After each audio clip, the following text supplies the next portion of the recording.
For almost a year, the number of ships passing through the Panama Canal has been reduced to cope with a severe drought brought by the El Niño weather phenomenon. Without enough water to raise and lower vessels through the locks, officials were left with no alternative but to cut operations, creating headaches for shipping worldwide. Tens of thousands of dollars. Hydrologist Abelardo Val says new water sources are essential to maintaining the canal's profitability. The canal was designed more than 100 years ago for a certain demand of water, a certain number of transits, and a certain population living in Panama City. And now the demand has greatly increased. Therefore, the Panama Canal needs to increase its water supply in order to meet that water demand. The canal operations depend on fresh water from artificial lakes that also supply drinking water for half of Panama's population. In a country where almost 50% of potable water is lost to poor management. As Panama's population grows and the seaborne trade expands, the government worry that the demand for water will greatly surpass the available supply by 2050.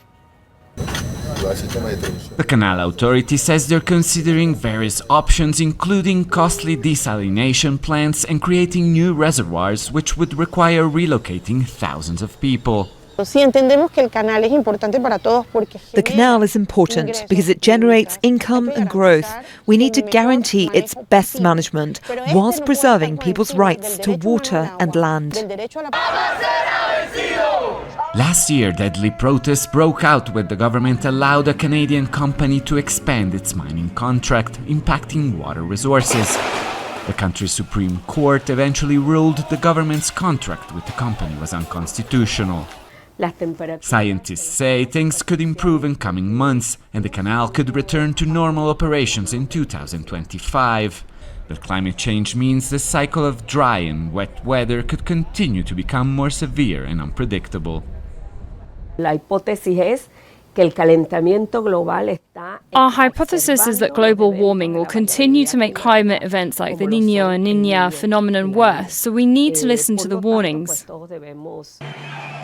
The newly elected president of Panama, José Raúl Mulino, has not presented any concrete plans for the future of the canal, but the clock is ticking for Panama's most important business and a key transit route for the world.